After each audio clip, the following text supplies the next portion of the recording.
Welcome back to Eyes on Earth, and beyond, bringing you the latest news from around the world. The morning of 15 September 2025 began like any other, with the gentle hum of city life and the promise of a new day. People went about their routines, sipping coffee, scrolling through their phones and heading to work or school, unaware that the world was about to change in an instant. But as the hours passed, the ordinary rhythm of life was shattered. The day would not end the way it began. Across the globe, a sudden and terrifying wave of information crashed over us, spreading faster than anyone could have imagined. Social media feeds exploded with rumors and speculation, while news outlets scrambled to verify the facts. The headlines were stark and unambiguous: war declared. The words seemed almost surreal, as if pulled from a nightmare or a history book, not the present moment. Reports claimed that Qatar, backed by a coalition of Arab nations, had launched a military response against Israel. The world watched in disbelief as images of military convoys and fighter jets filled the screens. For a few terrifying hours, the world was led to believe that the Middle East had finally boiled over into a catastrophic multi-front war. The sense of uncertainty was overwhelming, and fear spread like wildfire. On television screens, anchors spoke in grave tones, their faces etched with the seriousness of the moment. Every word they uttered seemed to carry the weight of history. Maps of the Middle East were illuminated with flashing red icons, showing supposed troop movements and missile trajectories. Animated graphics tried to make sense of the chaos but only heightened the anxiety. Breaking news banners scrolled relentlessly, each update adding another layer of fear. The world seemed to be holding its breath, waiting for the next headline. In homes, offices, and public squares, people gathered around screens, their daily lives suspended, united by a shared sense of dread. Conversations hushed, and every eye was fixed on the unfolding crisis. The world, it seemed, was on the precipice of a conflict that could reshape the international order. Governments convened emergency meetings, and leaders issued urgent statements, but no one seemed to have any answers. The alerts that buzzed in our pockets were not just news, they were warnings. Each notification brought a fresh wave of anxiety as people desperately searched for reassurance. It was a moment of collective shock, a shared global experience of bracing for the worst. Borders and languages no longer mattered. Fear was universal. The specter of a major war in the Middle East carried with it the threat of global economic collapse and disruptions to energy supplies. Markets tumbled, and people rushed to stock up on essentials, uncertain of what tomorrow would bring. Families with relatives serving in the military feared the worst. Every phone call and message was met with both hope and dread, as loved ones tried to connect across the uncertainty. The world did not just watch the news, it felt as if it were living it, holding its breath and waiting for the next devastating update. In that moment, humanity was united by fear, uncertainty, and the desperate hope that peace might still prevail. The false reports of war spread with the speed and ferocity of a wildfire, leaping from one device to another, crossing borders and time zones in seconds. Fueled by the architecture of modern information, every ping and alert amplified the sense of urgency, making it nearly impossible to ignore. It began with a few seemingly credible but unverified posts on social media platforms. Posts that mimicked the tone and style of legitimate news, blurring the line between fact and fiction. Major news networks, caught in the competitive rush to be first, picked up the chatter, often without the time to verify the details. They broadcast the unconfirmed reports, adding a veneer of authority that made the misinformation seem terrifyingly real, and viewers trusted what they saw on their screens. The digital ecosystem we rely on for news became a super spreader of panic, with every platform echoing the same alarming narrative. Push notifications from established news organizations gave the story legitimacy, reaching people even if they weren't actively seeking updates. Influential commentators and analysts on social media platforms shared the news, reaching millions within minutes, their opinions shaping public perception and fueling the sense of crisis. The algorithms, designed to promote engaging content, pushed the most dramatic and alarming posts to the top of everyone's feeds, ensuring that fear and speculation spread faster than facts. This created a powerful feedback loop. Each reaction, share, and comment made the story more visible, intensifying the cycle of panic and confusion. The speed of it all outpaced our collective ability to question it, overwhelming even the most skeptical minds with a barrage of information. The language used was deliberately sensational and urgent, designed to provoke an immediate emotional response and bypass rational thought. In this environment of high anxiety, the human instinct is to share information that seems vital for safety, hoping to protect friends and family from potential danger.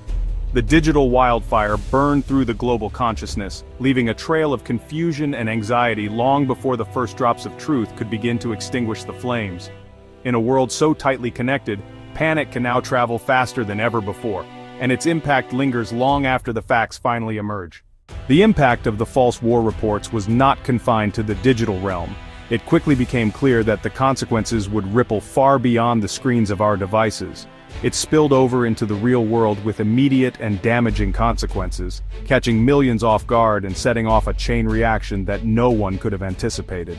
Global financial markets, which operate on information and sentiment, were the first to react. Investors, already on edge, scrambled to make sense of the chaos, triggering a wave of panic selling. Within an hour of the news breaking, stock markets from Tokyo to New York went into a nosedive. Billions of dollars in value were wiped out in minutes, as uncertainty gripped the world's financial centers. The fear of a massive disruption to global trade and supply chains sent a shockwave through the world economy. Shipping routes were suddenly in question, and businesses braced for shortages and delays. Simultaneously, the commodities market was thrown into turmoil. Prices for essential goods became volatile, and traders struggled to keep up with the rapidly changing landscape. The price of crude oil surged by an astonishing 12%, its biggest single-day jump in years. Energy companies and consumers alike braced for the impact, unsure of what would come next. Beyond the financial panic, governments were forced to respond to a threat that, while unreal, demanded a real-world reaction. Emergency meetings were called, and leaders addressed their nations, urging calm. Defense ministries around the world placed their forces on higher alert. Military units were mobilized and airspaces were monitored for any sign of escalation. Military commands scrambled to get clarity, trying to distinguish between false reports and genuine intelligence. The fog of misinformation made every decision fraught with risk. For ordinary people, the fallout was emotional and psychological. Families worried for loved ones and communities were gripped by anxiety and confusion. The Phantom War had left a very real scar, reminding us all how fragile our sense of security can be in a world driven by information, true or false.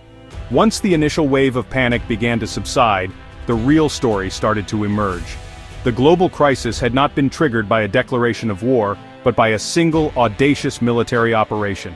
On 9 September 2025, Israel conducted a precise airstrike on a compound in Doha, Qatar.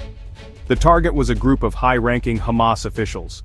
The strike was surgically executed but had complex and bloody consequences. This act set the stage for the emergency summit and the diplomatic crisis that panicked journalists and algorithms would later misinterpret as the outbreak of a full-scale war. The Israeli airstrike in Doha triggered a furious and rapid diplomatic response. Protests erupted on the streets of Doha and in capitals across the Arab and Muslim world. The attack was universally condemned as a flagrant breach of international law. Arab leaders engaged in a flurry of urgent phone calls attempting to coordinate a unified response. Egypt's president warned that Israel's actions were threatening to unravel decades of peace agreements. The crisis also placed the nations of the Abraham Accords in a difficult position. Turkey's President Erdogan called for immediate and harsh economic sanctions. The diplomatic maneuvering was intense as each nation tried to navigate the crisis to its own advantage. In a powerful display of solidarity, Qatar convened an emergency summit in Doha. The summit brought together leaders and representatives from across the Arab and Islamic world. The goal was to formulate a collective and coherent response to the Israeli airstrike. The summit's most pivotal moment came during the opening address by Qatar's emir. He accused Israel of deliberately sabotaging the ongoing hostage negotiations. Following the emir's lead, other leaders added their voices to the chorus of condemnation.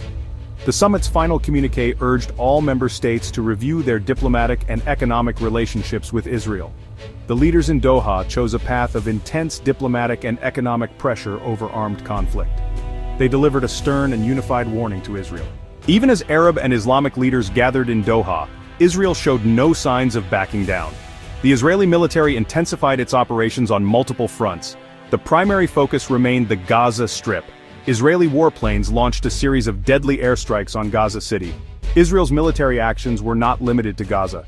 Tensions also flared on its northern border, as the Israeli Defense Forces carried out attacks in southern Lebanon. Israel was now openly engaged in military confrontations in Palestine, Lebanon, and Yemen.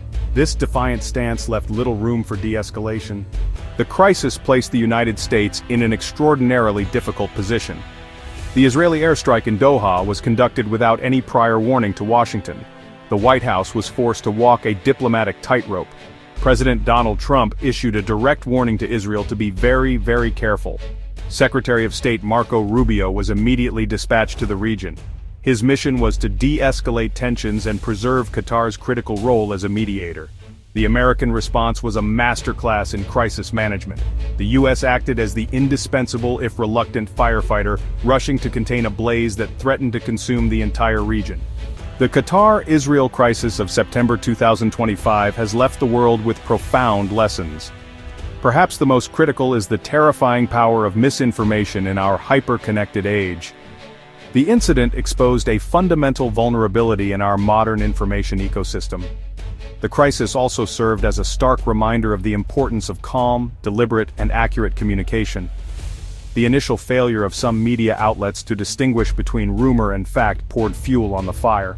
The events underscored the extreme fragility of the Middle East's geopolitical landscape. The emergency summit in Doha revealed a surprising level of Arab and Islamic unity. Ultimately, the world stepped back from the edge, but the experience was a jarring wake-up call. The path forward requires a renewed commitment to careful diplomacy and a collective effort to build a more resilient and truthful global conversation.